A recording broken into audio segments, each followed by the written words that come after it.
හරි ළමයි අපි දැන් සාකච්ඡා කරන්න යන්නේ ගණිතයේ දෙවන ප්‍රශ්න පත්‍රයේ 11 වෙනි ගාන කුලක කියන කොටසෙන් තමයි මේ ගාන ඇවිල්ලා තියෙන්නේ.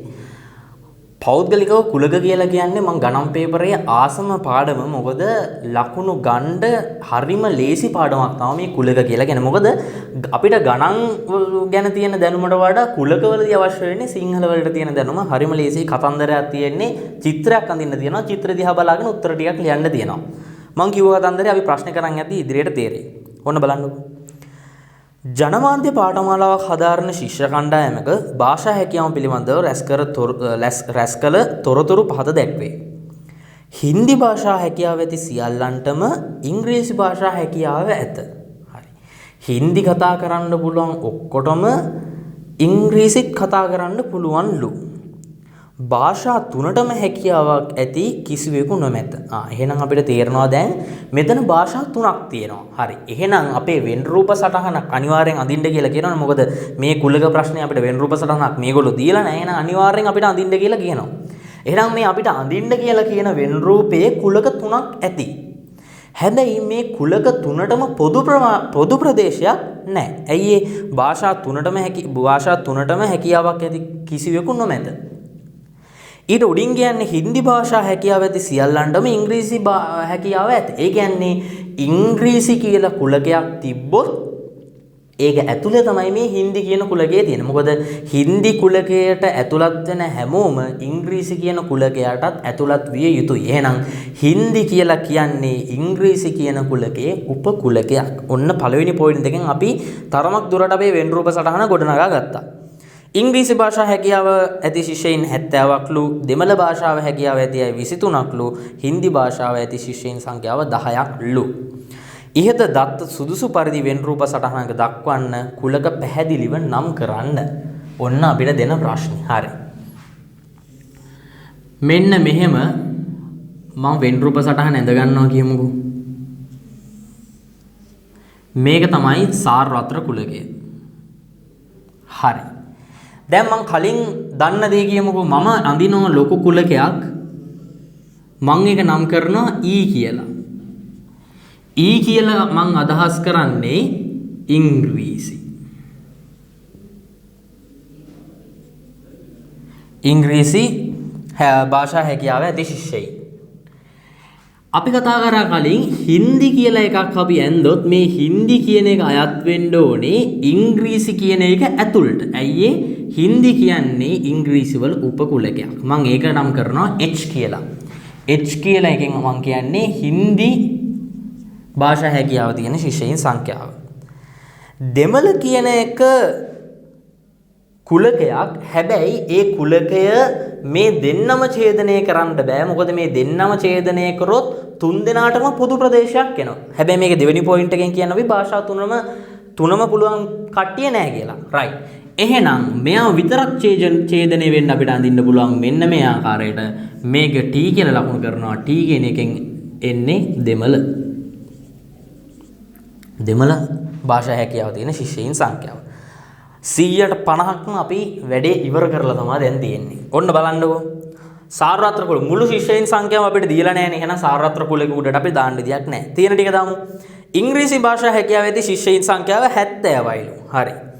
ඉංග්‍රීසි භාෂාව පුළුවන් ශිෂ්‍යයින් සංඛ්‍යාව 70යිලු. එහෙනම් මෙන්න මේක ඇතුළට 70 දැම්මා. සම්පූර්ණයෙන් වැරදි. මොකද 70 කියලා කියන්නේ ඉංග්‍රීසි පුළුවන් කට්ටියනේ. හරි. ඉංග්‍රීසි කියන මුළු කුලකයකට ඇතුළත් වෙන සංඛ්‍යාව තමයි 70 කියලා කියන්නේ. එහෙනම් මේ 70 කියන එක්කෙනා අපි දාන්න ඕනේ මේ කුලකයේ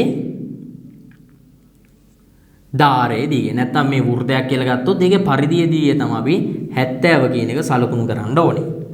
ඒ වගේම තමයි දෙමළ භාෂාවේ හැකියාව ඇති ශිෂ්‍යයින් සංඛ්‍යාව 23යි නම් අපි 23 කියන එක ලකුණු කරන්න ඕනේ මෙන්න මෙතන. හින්දි භාෂා හැකියාව ඇති ශිෂ්‍යයින් සංඛ්‍යාව 10යිලු. එහෙනම් අපිට මේ 10 ලකුණු කරන්න ඕනේ. ඇත්තටම නම් මෙන්න මේ රවුමේ පරිධියේ. හැබැයි මේක ඇතුලේ කිසිම ඡේදනය වීමක් මුකුත් නැහැ. ඒකින් අපිට පුළුවන් මේ 10 කියන එක මේක ඇතුළෙම සලකුණු කරන්න. මොකද මේ ධාරයේ සලකුණු කරත් එකයි මෙතන ඇතුළ සලකුණු කරත් එකයි. මොකද මේ වෘත්තය ඇතුළට වෙන කිසිම කුලකයක සම්බන්ධ වීමක් නැති නිසා. හරි. හරි. බැලුව බැලමට අපිට එච්චරයි තාම පුරවන්න පුළුවන් වෙලා තියෙන්නේ. අපි ගාන ඉස්සරහට යමු. හරි. ගානේ අපිට දීලා තියෙනවා කුලක පැහැදිලිව නම් කරවන්න පළවෙනි ප්‍රශ්නේ අපි උත්තරේ හදලා ඉවරයි. දෙවෙනි ප්‍රශ්නේ මෙම භාෂා තුනෙන් දෙකකට පමණක් හැකියාව ඇති ශිෂ්‍යයින් ගණන 22ක් නම් දෙමළ ඉංග්‍රීසි යන භාෂා දෙකටම හැකියාව ඇති ශිෂ්‍යයින් ගණන කොපමණද කියලා අහනවා. හරි. මේ ප්‍රශ්නෙට යන්න කලින් අපි පොඩ්ඩක් මේකේ තියෙන ඒරියාස් ටික ඒරියාස් වලින් දැක්වෙන්නේ මොන වගේ අදහසක්ද කියලා අපි බලමු. හරි. මේක දන්නවනේ අපි මොකද්ද? හින්දි පුළුවන් කට්ටිය. හැබැයි මේ හින්දි පුළුවන් හැමෝටම ඉංග්‍රීසිත් පුළුවන්. එහෙනම් හින්දි සහ ඉංග්‍රීසි දෙකම පුළුවන් කට්ටිය තමයි මෙන්න මේ රවුමැදුලේ ඉන්නේ. රයිට්. ඊළඟට අපිට තව ඒරියා එකක් එනවා. මෙන්න මේ ඒරියා එක. මෙන්න මෙතන. මෙන්න මේ රවුම ඇරෙන්න මෙන්න මේ ඒරියා එක. ඒකේ ඉන්නේ මෙන්න මේ ඊ කියන කුලකයට පමණක් අයිති කට්ටිය තමයි ඒකින්. එහෙනම් ඉංග්‍රීසි භාෂාව පමණක් පුළුවන් කට්ටිය තමයි එතන ඉන්නේ. මෙතන ඉංග්‍රීසි වලටත් අයිති දෙමළ වලටත් අයිති. එහෙනම් ඉංග්‍රීසිත් පුළුවන් දෙමළත් පුළුවන් ඒ දෙකම පුළුවන් කට්ටිය තමයි මෙතන ඉන්නේ. මෙතන ඉන්නේ දෙමළ වලට විතරක් අයිති කට්ටිය. එහෙනම් දෙමළ විතරක් පුළුවන් ශිෂ්‍යයන් සංඛ්‍යාව මෙතන එළියේ ඉන්නේ. එහෙනම් ඉංග්‍රීසිත් බෑ දෙමළත් බෑ හින්දිත් බෑ මෙලෝ දෙයක් බැරි ශිෂ්‍යයන් සංඛ්‍යාවක් තමයි මේ එළියේ ඉන්නේ. හරි. ඔන්න ඒරියාස් ටිකෙන් දැක්වෙන අදහස අපි දැනගෙන ඉවරයි. දැන් මේ ප්‍රශ්නේ කියනවා මෙම භාෂා තුනෙන් දෙකකට පමණක් හැකියාව ඇති ශිෂ්‍යයින් ගණන 22ක්ලු. මෙම භාෂා තුනෙන් දෙකකට පමණක්. මෙතන ඉන්න කට්ටියට දෙමළ විතරයිනේ. මෙතන ඉන්න කට්ටියට ඔන්න දෙමළ ඉංග්‍රීසි දෙක විතරයි. හරි. එහෙනම් මෙන්න මේක පුළුවන්. මෙතන ඉන්න කට්ටියට ඉංග්‍රීසි විතරයි. මෙතන ඉන්න කට්ටියට හින්දි විතරක් නෙමෙයි. මෙතන උපකුලකයක් නේ ඉංග්‍රීසිවල. එහෙනම් ඉංග්‍රීසි හින්දි දෙකම පුළුවන්. එහෙනම් මේගොල්ලොත් මේ කියන කට්ටියට අයිති. එහෙනම් මෙන්න මේ දෙකේ එකතුව 22ක්ලු. නම් දෙමළ ඉංග්‍රීසි යන භාෂා දෙකටම හැකියාව ඇති ශිෂ්‍යයින් ගන්න කොපමණද? මේ දෙකම 22යිලු. මෙතන 10ක් තියෙනවා නම් එහෙනම් මෙතන තියෙන්න ඕන කීයක්ද? 22කින් 10ක් අඩු වුනහම 12යි. එහෙනම් මේක ඇතුළට 12ක් එන්න ඕනේ. මේ 12 ඇවිල්ලා තියෙන්නේ මොකටද? ඉංග්‍රීසි සහ දෙමළ කියන දෙකටම පොදු ප්‍රදේශයට. එහෙනම් ඉංග්‍රීසිත් පුළුවන් දෙමළත් පුළුවන්. එහෙනම් මේ ප්‍රශ්නේ අහන්නේ දෙමළ ඉංග්‍රීසි යන භාෂා දෙකටම හැකියාව ඇති ශිෂ්‍යයින්. එහෙනම් පිළිතුර 12යි. දෙවෙනි ප්‍රශ්නේ පිළිතුර 12යි. චිත්‍රයෙන්ද බැලුව උත්තරය දැම්මා. එච්චරයි කුලක කියලා කියන්නේ. 3. හින්දි භාෂා හැකියාව නොමැති ශිෂ්‍යයින් පිරිස 80ක් නම්. ඔන්න බලන්නකෝ. හින්දි භාෂාව බැරි කට්ටිය 80ක්ලු. හින්දි භාෂාව පුළුවන් කට්ටිය මෙන්න 10ක් ඇතුලේ ඉන්නවා. එහෙනම් මේ 10ට එපිටින් ඉන්න ඕන ප්‍රමාණය කීයද? 80. හරි. ඔන්න බලන්නකෝ. මේ 12 දානවත් එක්කම මේ 23 කියන කුලකයේ තියෙන රීජන් දෙකෙන් එකක් පිරිලිවලයි 12යි. එහෙනම් ඉතුරු වෙන එකට එන්නේ 23න් 12 අඩු කරාම එන එක. එහෙනම් කීයද? 11යි. හරි. මෙතන 10යි මෙතන 10යි මෙතන 12යි. මේ 70ට ඒ කියන්නේ ඉංග්‍රීසි පුළුවන් කට්ටිය 70ට අයිති වෙන රීජන්ස් තුනයි. එකක් තමයි මේක, අනිත් එක මේ පොදු එක, අනිත් එක තමයි ඉංග්‍රීසි පමණක් පුළුවන් කට්ටිය ඉන්න එක. මෙතන 10ක් ඉන්නවා, මෙතන 12ක් ඉන්නවා, එකතුව 22යි කියලා කියවනේ. රයිට්. 70න් 22ක් මෙතනට ගියා නම් ඉතුරු 48ක් ඉන්නවා. ඒක එන්න ඕනේ ඉංග්‍රීසි විතරක් පුළුවන් කට්ටිය විදිහට. හරි. දැන් අපිට කියනවා හින්දි බැරි කට්ටිය ඉන්නවලු 80ක්. ඒ බැරි කට්ටියකින් 48ක් මෙතන ඉන්නවා, 12ක් මෙතන ඉන්නවා. එහෙනම් ඔක්කොම ගත්තොත් 60ක් ඉන්නවා. 60යි මෙතන 11යි 71ක් ඉන්නවා. මුළු ඔක්කොම කට්ටිය 80යි මේ තැන් ටික පිරුණාම 71යි. එහෙනම් ඉතුරු 9 දෙනා කොහෙද ඉන්නේ? මේ මෙලෝ දෙයක් බැරි මිනිස්සු ප්‍රමාණය තමයි මේ 9 විදියට මේ කුලක තුනෙන් මේ එළියේ ඉඩ ප්‍රමාණය මේ 9 විදිහට ඉන්නේ. හරි. ඔන්න සම්පූර්ණ වෙලා තියෙනවා හැම ඉඩක්ම. අපෙන් අහනවා ප්‍රශ්නේ 80ක් නම් ඉහත භාෂා තුනෙන් එකකටවත් හැකියාවක් නොමැති පිරිස කොපමණද? අපි දන්නවනේ දැන් මේ එළියේ ඉන්න මිනිස්සුන්ට මේ මෙලෝදයක් බැරි. එහෙනම් පිළිතුර 9. කෙලින්ම තුන්වෙනි ප්‍රශ්න උත්තරේ 9. ඔය කලින් ඒ වගේ ලියලිය සුළු කර බෙද ගුණ කර කිසිම දෙයක් ඉන්න දෙයක් නැහැ. මේකේ ඇඳා දැම්මා බලාගෙන ලිව්වා. හරි. හරි. ඔන්න ප්‍රශ්න 3ක් ඉවරයි. අපෙන් අහනවා අනික් ප්‍රශ්නේ ඉහත භාෂා තුනෙන් එකකට හෝ හැකියාවක් ඇති පිරිස පාඨමාලාවට තෝරා ගන්න අතර මේ 9 දෙනාව තෝරගන්නේ නෑලු. මාස 6කට පසුව දෙමළ භාෂා හැකියාව පමණක් ඇති අයට මෙන්න මේ 11 දෙනාට ඉංග්‍රීසි භාෂා හැකියාවද ඇති විය. මෙන්න මේ 11 දෙනා රිංගලා දෙනවා මෙන්න මේ 12 ගාවට. ඊට අනුරූපව ඉහත වෙන් රූප සටහන වෙනස් විය යුතු ආකාරය දක්වන්නලු. හරි. ඒකට මම පොඩ්ඩක් මෙන්න මේ උත්තර දෙක ටිකක් මකාගෙන ඉන්නම්. හොඳයි. අපිට වෙන් රූප සටහන ප්‍රතිසංස්කරණය කරන්න තියෙන්නේ. හරි. සාරවත්‍ර කුලකේ කවදාවත් වෙනස් වෙන්නේ නැහැනේ. ඔන්න ගැහුවා. මෙන්න සාරවත්‍ර කුලකේ. හරි. ඉංග්‍රීසි වලයි හින්දි වලයි ප්‍රශ්නයක් නැහැ. මෙන්න ඉංග්‍රීසි මෙන්න හින්දි. හින්දි කට්ටිය 10 දෙනා ඒ විදිහටම එනවා. ඉංග්‍රීසි විතරක් පුළුවන් කට්ටිය 48 ඒ විදිහටම ඉන්නවා. දැන් ප්‍රශ්නේ වෙලා තියෙන්නේ මේ දෙමළ විතරක් හිටපු කට්ටිය. මේ දෙමළ විතරක් හිටපු 11 දෙනාත් මේ 12 අතරට රිංගලා තියෙනවා. එහෙනම් දැන් මාස 6කට පස්සේ දෙමළ පුළුවන් හැමෝටමත් ඉංග්‍රීසි පුළුවන් වෙලා තියෙනවා. එහෙනම් දෙමළ කියන එක්කෙනත් ඉංග්‍රීසි වල උපකුලකයක් බවට පත් වෙලා තියෙනවා.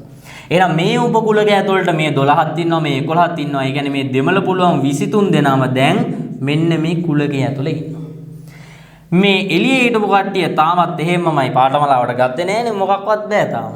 හරි. එහෙනම් ප්‍රතිසංස්කරණය වෙලා තියෙනවා 48කට ඉංග්‍රීසි විතරයි පුළුවන්, 10කට හින්දි ඉංග්‍රීසි පුළුවන්, 23කට දෙමළයි ඉංග්‍රීසි පුළුවන්, 9කට තව මෙලෝ දෙයක් බෑ. ඕගොල්ලන්ට මුළු ලකුණු ප්‍රමාණය හම්බෙන්නේ නෑ. හේතුව මොකද්ද? කලින් එකේ ඕගොල්ලෝ නම් කරා තිබ්බා කියලා මේකේට ලකුණු දෙන්න බෑනේ. එහෙනම් ඕගොල්ලෝ මේ සංකේතව මෙතනට දාලා ඕගොල්ලෝ මේ කුලක වෙන් රූප සටහනක් නම් කරන්න. මෙන්න ඉංග්‍රීසි පුළුවන් කට්ටිය, මෙන්න හින්දි පුළුවන් කට්ටිය, මෙන්න දෙමළ පුළුවන් කට්ටිය. එතකොට එහෙනම් මෙතන එළියේ 48යි, මෙතන 10යි, මෙතන 23යි, එළියේ 9යි. හරි. ඔන්න ඔය විදිහට තමයි කුලක ප්‍රශ්නේ අන්තිම කොටසත් ඉවර වෙන්නේ. මේ ඔක්කොම ටික ඔයගොල්ලෝ හරියට කරගත්තොත් ඔයගොල්ලෝ මුළු ලකුණු සංඛ්‍යාවම ගන්න පුළුවන්. හරිම ලේසි දේවල් ටිකක් තිබ්බේ. කියලා තියෙන ඡේදය රූපයක් විදියට අඳගත්තා. රූපය බලාගෙන අහලා තියෙන ප්‍රශ්න වල පිළිතුරු දෙනවා. ඔච්චරයි කුලක කියලා අපිට ඉගෙන ගන්න තියෙන්නේ. හරි. ඕගොල්ලන්ට දැන් තියෙන ගාන දෙවැනි ප්‍රශ්න පත්‍රයේ 12 වෙනි ගාන. දෙවැනි ප්‍රශ්න පත්‍රයේ 12 වෙනි ගාන කියන්නේ හැම වෙලේම එන්නේ ජ්‍යාමිතිය කියන කොටසෙන්. ජ්‍යාමිතිය කියන කොටසෙන් ගණන් දෙකක් වෙනවා ඔයගොල්ලෝ දන්නවා ඇති. ඒකේ දෙවැනි ප්‍රශ්න පත්‍රයේ අන්තිම ගානත් එන්නේ ජ්‍යාමිතිය කොටසකින්. මේ ජ්‍යාමිතිය ගාන හරිම ලේසි ගානක්. ඒ වගේම මේකේ තියෙන තියරි කොටස් ඔයගොල්ලෝ ඉගෙන ගත්තොත්, තියරි කොටස් හරියට අල්ලගත්තොත් ඔයගොල්ලන්ට මේ ගාන හරියට ඉවර වෙනකම්ම සියලු ලකුණු ගන්න විදිහට හදලා ඉවර කරගන්න පුළුවන් වෙනවා. අපි බලමු ගාන. O කේන්ද්‍රය වූ ඒක කේන්ද්‍රීය වෘත්ත දෙකක් රූපයේ දැක්වේ. AB හා BC විශාල වෘත්තයේ ජායන් දෙක කුඩා වෘත්තයේ පිළිවෙලින් P හිදී හා Q හිදී ස්පර්ශ කරයි. PQ සහ OB D හිදී ඡේදනය වේ. OQ සහ OP සහ OQ යා කර ඇත. දී ඇති රූප සටහන උත්තර පත්‍රයේ පිටපත් කරගෙන කොටස් හතරක් දීලා තියෙනවා. පළවෙනි කොටසේ තියෙනවා AB සමානයි BC බව පෙන්වන්න කියලා. ජ්‍යාමිතිය ගානක් හදද්දී අපි මුලින්ම කරන්න ඕනේ රූප සටහනක් දීලා තියෙනවා නම් අපි මුලින්ම කරන්න ඕනේ මේ රූප සටහන දිහා බලලා මේ රූප සටහනේ අපිට පේන දත්ත කිහිපයක් තියෙනවා. නමුත් දීලා නැති දත්ත. දීලා නැති නමුත් අපිට හොයාගන්න පුළුවන් දත්ත කිහිපයක් තියෙනවා. ඉස්සරලාම අපි කරන්න ඕනේ අන්න ඒ දත්ත ටික රූප සටහන ඇඳලා ඒ රූප සටහනේ ලකුණු කරගෙන ඉන්න එක. අපි මුලින්ම බලමු මේකේ තියෙන දත්ත මොනවද කියලා. ඕගොල්ලන්ට පේනවා මේකේ කියලා තියෙනවා P හිදී හා Q හිදී ස්පර්ශ කරනවා AB සහ BC කියන ජායන් දෙක. AB සහ BC කියන ජායන් කුඩා වෘත්තය P හිදී සහ Q හිදී ස්පර්ශ කරනවා. ඕගොල්ලෝ දන්නවා ඇති ඕගොල්ලන්ට ප්‍රමේයක් තියෙනවා. රේඛාවක් වෘත්තයට පරිබාහිර ලක්ෂයක ඉඳලා වෘත්තයකට ස්පර්ශකයක් ඇන්දොත් වෘත්තයක පරිබාහිර ලක්ෂයක ඉඳලා වෘත්තයට ස්පර්ශකයක් ඇන්දොත් එම ස්පර්ශකය සහ අරය අතර කෝණය අංශක 90ක් වෙනවා. මේ කෝණය අංශක 90ක් වෙනවා. ඕක ඔයගොල්ලන්ට ගණිතය ජ්‍යාමිතියේ තියෙන ප්‍රමේයක්. එතකොට මෙන්න මේක අපිට 90 කෝණයක් ඍජු කෝණයක් විදිහට ලකුණු කරන්න පුළුවන්. අනිත් පැත්තට Q කියන කෝණයත් ඒ කියන්නේ BQ කියන ස්පර්ශකය B කියන පරිබාහිර ලක්ෂයේ ඉඳලා මෙන්න මේ කුඩා වෘතයට ඇඳලා තියෙනවා. එතකොට BQ ස්පර්ශකය OQ අරය අතර කෝණය අංශක 90ක් වෙනවා. ඔන්න ඕක තමයි ඔයගොල්ලන්ට මුලින්ම මේ රූප සටහනේ ලකුණු කරගන්න පුළුවන් දත්තය. ඊළඟට අපි බලමු මෙන්න මේ AB කියන රේඛාව මෙන්න මේ විශාල වෘතයට අඳුනු ලබන ජායක් කියලා අපිට හඳුන්වන්න පුළුවන්. ඕගොල්ලෝ දන්නවා ඇති ජායක් කියන්නේ වෘතයේ පරිධියේ ලක්ෂ දෙකක් යා කරලා අඳින රේඛාවක්. එතකොට මේ AB කියන්නේ කුඩා වෘතයට ස්පර්ශකයක් වුණත් විශාල වෘතයට අඳිනු ලබන ජායක්. එතකොට මෙන්න මේ ජායට O කියන කේන්ද්‍රයේ ඉඳන් ඇඳලා තියෙනවා රේඛාවක්. විශාල වෘතයේ AB කියන ජායට O කියන කේන්ද්‍රයේ ඉඳන් ඇඳලා තියෙනවා රේඛාවක්. ඒ රේඛාව මෙන්න මේ AB කියන ජාය අතර කෝණය අංශක 90ක් වෙනවා. ඔයගොල්ලෝ දන්නවා ඇති ඔයගොල්ලන්ට තියෙනවා ප්‍රමේයක් කේන්ද්‍රයේ ඉඳන් ජායක් සඳහා අඳිනු ලබන රේඛාවක් අතර කෝණය අංශක 90ක් වෙනවා නම් අනිවාර්යෙන්ම මේ ජාය මේ රේඛාව මගින් සමච්ඡේදනය කරනවා. ලම්බකයක් ඇන්දොත් අනිවාර්යෙන්ම එම ජාය මේ රේඛාව මගින් සමච්ඡේදනය කරනවා. ඒ කියන්නේ මෙන්න මේ AP කියන දුරයි BP කියන දුරයි සමාන වෙනවා.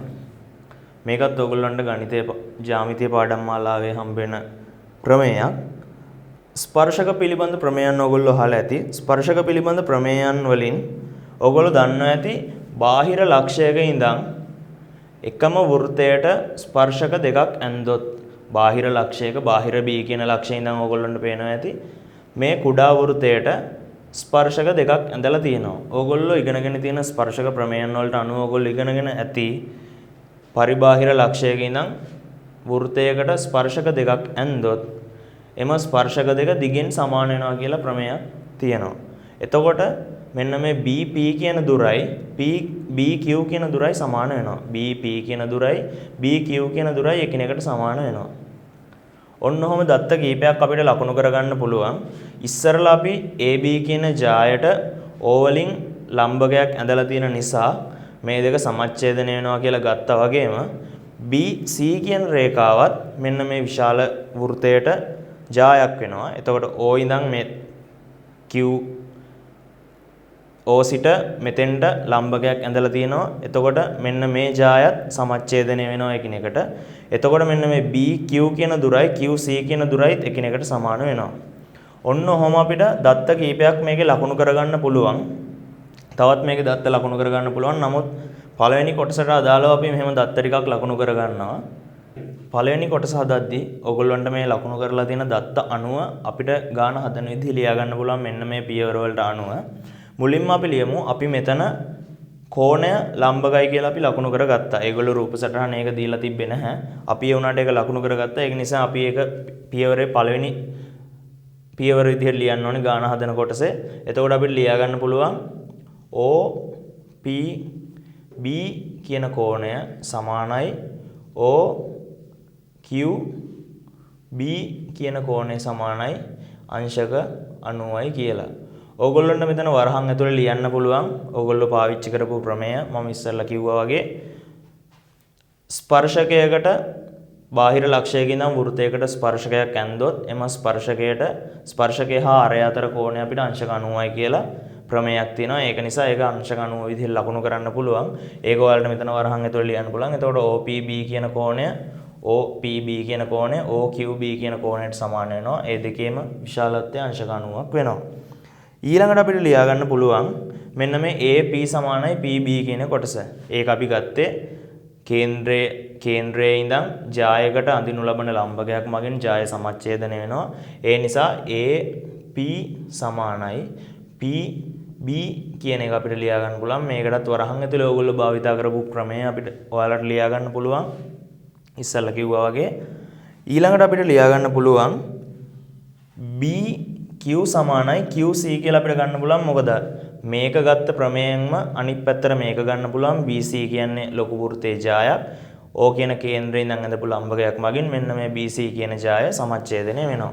එතකොට අපිට මෙතනින් අනිත් පැත්තට ලියන්න පුළුවන් BQ සමානයි QC කියලා. මේකේ හේතුවමයි මෙතෙන්ටත් එන්නේ. ඊළඟට ඔයගොල්ලන්ට ලියා ගන්න පුළුවන් මෙන්න මේ මම මෙතන දත්තේ ලකුණු කරලා තියෙනවා B P සමානයි BQ කියන එක. B P සමානයි BQ කියන කොටස. ඒක ආවේ B P සමානයි BQ කියන කොටස ආවේ බාහිර ලක්ෂයක ඉඳන් වෘතයකට ස්පර්ශක දෙකක් ඇන්දොත් එම ස්පර්ශක දෙකේ දිග එකිනෙකට සමාන වෙනවා. එතකොට BP සමානයි BQ වෙනවා. ඒක හේතුවක් විදිහට වරහන් ඇතුලේ ලියා ගන්න පුළුවන්. ඊළඟට අපි බලමු මෙන්න මේ සමීකරණ ටික ගත්තට පස්සේ අපි දත්ත ලකුණු කරගත්ත ඒවා පියවර විදිහට ලියා ගත්තට පස්සේ අපිට ගානේ බලන්න පුළුවන් මෙන්න මේ AB කියන රේඛාව හැදිලා තියෙන්නේ AP කියන කොටසයි PB කියන කොටසයි එකතු වෙලා. ඒක අපි ලියාගත්තොත් AB සමානයි AP ධන PB.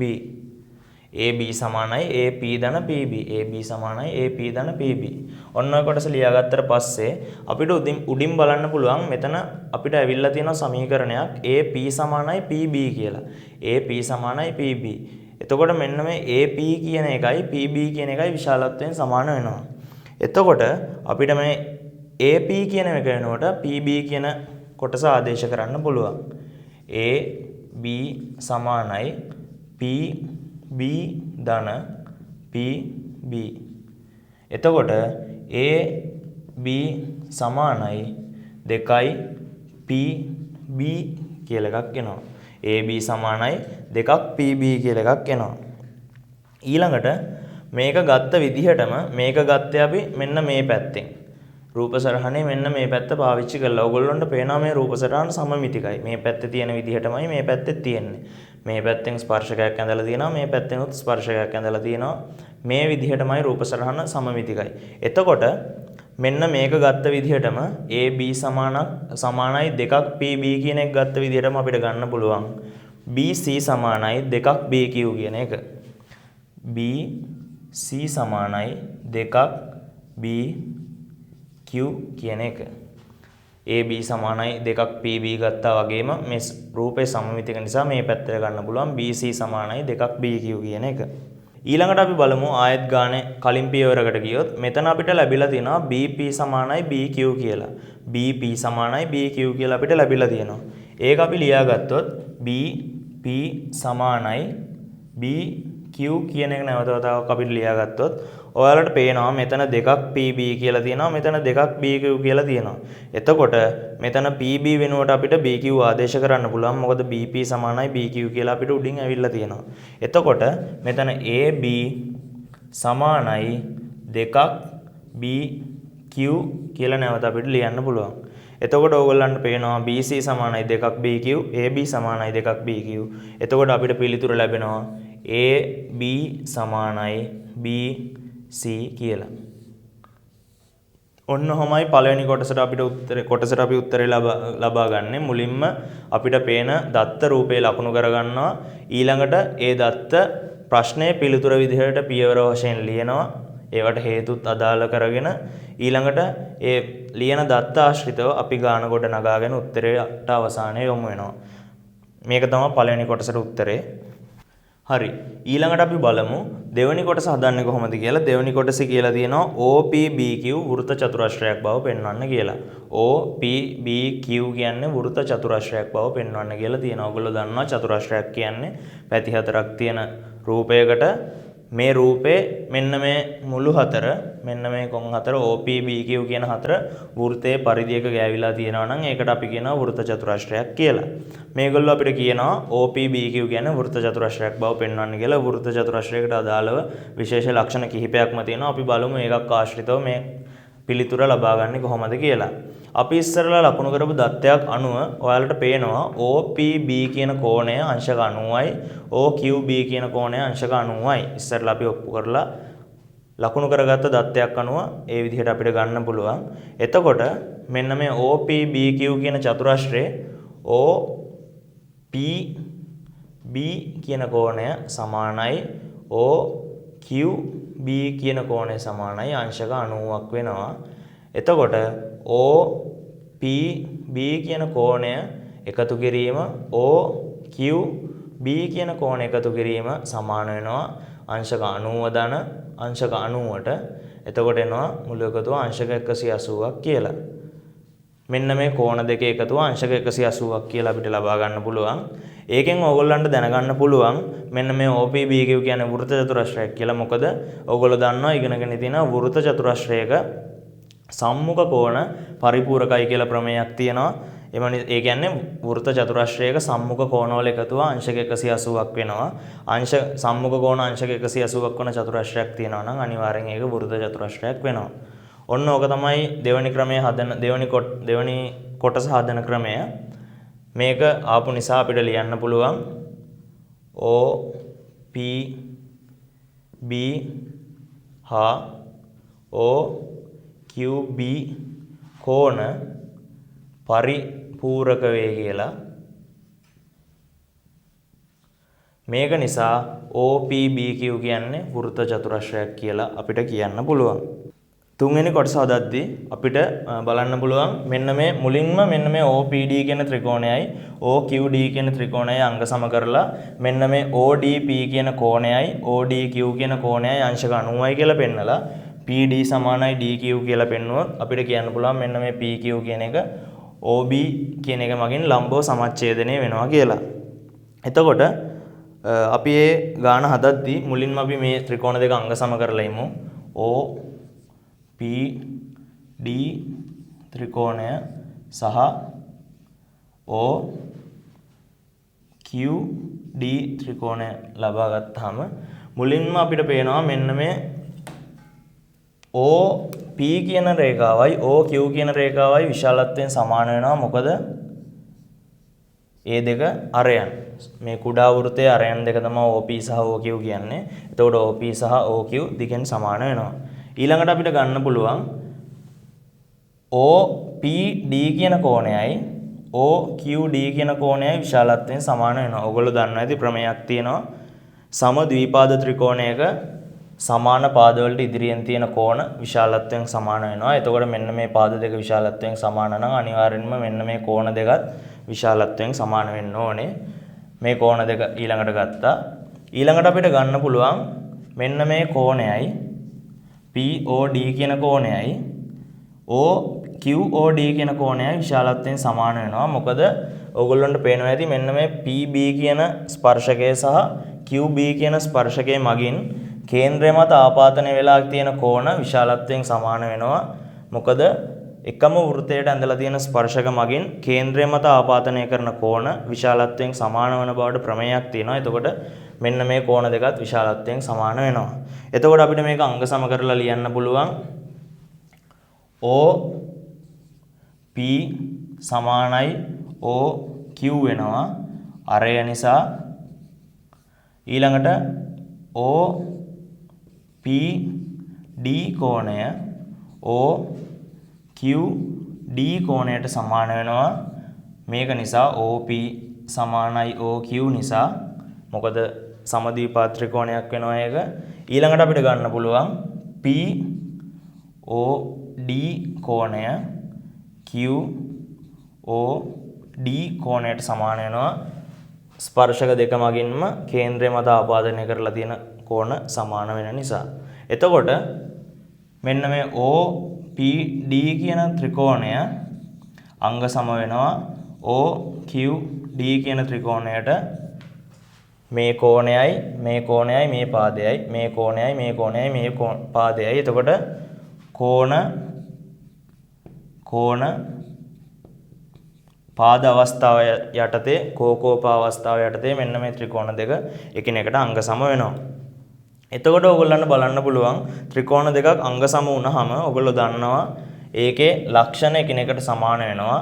එතකොට මෙන්න මේ කෝණය මෙන්න මේ කෝණයට සමාන වෙනවා.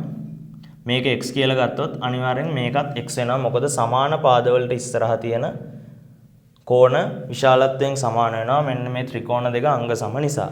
එතකොට මේ කෝණයක් x නම් මේ කෝණයත් x නම් මේක සරල රේඛාවක බද්ධ කෝණ වෙනවා. එතකොට x ධන x 100 අංශක 180ක් වෙනවා. මොකද සරල රේඛාවේ බද්ධ කෝණ 2x අංශක 180ක් වෙනවා.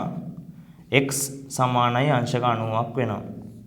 එතකොට මෙන්න මේක කෝණයක් අංශක 90ක් වෙනවා. ඊළඟට මේක ඊළඟ කොටස ක්‍රම දෙකකට ගන්න පුළුවන්. එකක් මෙන්න මේ ත්‍රිකෝණ දෙක අංග සම නිසා PD සහ DQ කියන පාද දෙක සමානයි. එතකොට මේ දෙක ලම්බකයි. එම නිසා PQ කියන රේඛාව OB මගින් ලම්බව සමච්ඡේදනය වෙනවා කියලා ගන්නත් පුළුවන්. නැත්තම් PQ කියන රේඛාව මෙන්න මේ කුඩා ත්‍රිකෝණයට අඳින ලද ජායක් ඒකට කේන්ද්‍රය ඉඳන් ඇඳපු ලම්බකයකින් අනිවාර්යෙන් මේ ජාය සමච්ඡේදනය වෙනවා. එහෙම හිතලත් PD සමානයි DQ කියලා අරන් PQ කියන රේඛාව OB මගින් ලම්බව සමච්ඡේදනය වෙනවා කියලා ගන්න පුළුවන්. අපි ලියාගමු PD සමානයි PDQ නිසා PQ රේඛාව OB මගින් ලම්බ සමච්ඡේදනය වේ.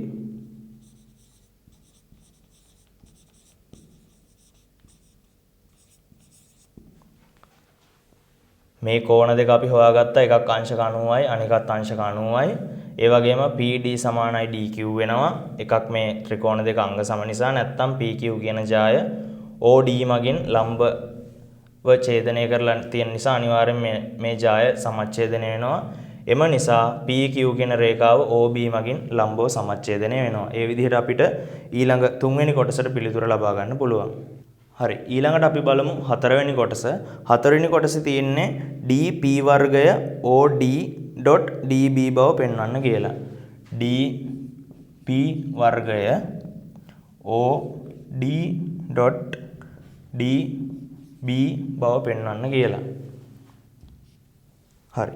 අපි මේ කොටස හදද්දී ඉස්සරලාම අවධානය යොමු කරන්න ඕනේ මෙන්න මේ DP කියන එකනේ අපිට ගන්න තියෙන. DP කියන එක ගන්න තියෙන නිසා මේ රේඛාව තමයි DP කියන්නේ. අපි මේ රූපසටහනේ මෙන්න මේ කොටසට අවධානය යොමු කරන්න ඕනේ. විශේෂයෙන් මෙහෙම DP වර්ගයේ රේඛාවක වර්ගයක් වගේ කොටසක් දීලා තියෙනවා නම් අනිවාර්යෙන් ඕගොල්ලන්ට පයිතගරස් ප්‍රමේය වගේ ප්‍රමේයක් මේ අවස්ථාවට භාවිතා කරන්න විශාල හැකියාවක් තියෙනවා. එම නිසා අපි මේ රූපසටහනේ මෙන්න මේ OPB කියන ත්‍රිකෝණයේ තියෙන කොටසට අවධානය ඉස්සරලා යොමු කරලා බලමු. මුලින්ම මේ OPD කියන ත්‍රිකෝණයට අපි පයිතගරස් ප්‍රමේය යොදලා ඉමු. OPD කියන ත්‍රිකෝණය OPD ත්‍රිකෝණයට පයිතගරස් ප්‍රමේය දැම්මහම OP වර්ගය සමානයි OD වර්ගය ධන PD වර්ගය. මේක එක සමීකරණය කියලා අපිට ලකුණු කරගන්න පුළුවන්. ඊළඟට PBD කියන ත්‍රිකෝණයට අපි පයිතගරස් ප්‍රමේය යොදලා බලමු.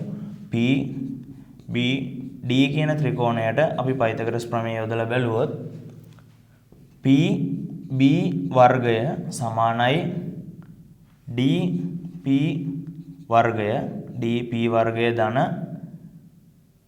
DB වර්ගය. මෙන්න මේක අපි දෙවෙනි සමීකරණයේ විදිහට ලකුණු කරගමු.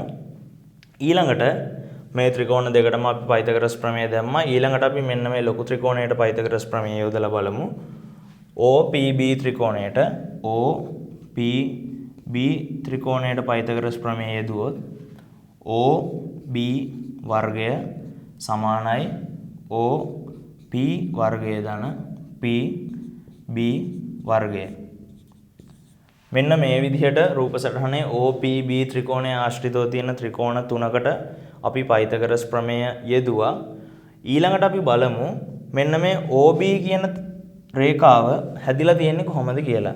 OB කියන රේඛාව හැදිලා තියෙන්නේ OD සහ DB කියන කොටස් වල එකතුවෙන්. OD සහ DB කියන කොටස් වල එකතුවෙන්. අපිට පිළිතුරෙත් ලබා ගන්න තියෙනවා OD සහ DB කියලා කොටසක්. ඒක නිසා අපි මේ OB කියන රේඛාව OD ධන DB විදිහට යොදාගමු. මේකේ වර්ගය OB වල වර්ගය නිසා OB හැදෙන්නේ OD ධන DB එකතු වෙලා නිසා OD ධන DB වල සම්පූර්ණ වර්ගයේ විදිහට අපි යොදමු. ඊට පස්සේ මෙතන OP වර්ගය සහ PB වර්ගය කියලා කොටස් දෙකක් තියෙනවා. මෙතන OP වර්ගය වෙනුවට අපිට පළවෙනි සමීකරණයෙන් එනවා OP වර්ගයට සමාන කරලා OD වර්ගය ධන PD වර්ගය කියලා කොටසක්. OP වර්ගය වෙනුවට අපි OD වර්ගය දන PD වර්ගය ආදේශ කරමු. OD වර්ගය දන PD වර්ගය ආදේශ කරමු OP වර්ගය වෙනුවට. මෙතන PB වර්ගය වෙනුවට අපි දෙවැනි සමීකරණයෙන් ආදේශ කරමු DP වර්ගය දන DB වර්ගය. හරි. දැන් මේ සමීකරණයක් ඇවිල්ලා තියෙනවා. අපි මේක සුළු කරලා බැලුවොත් අපිට මෙන්න මේ පිළිතුර ලබා ගන්න පුළුවන්. දැන් අපි මේකේ වරහන් ඉවත් කරලා ඉමු.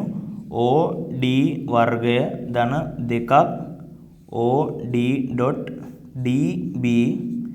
ධන DB වල වර්ගය සමානයි OD වර්ගය.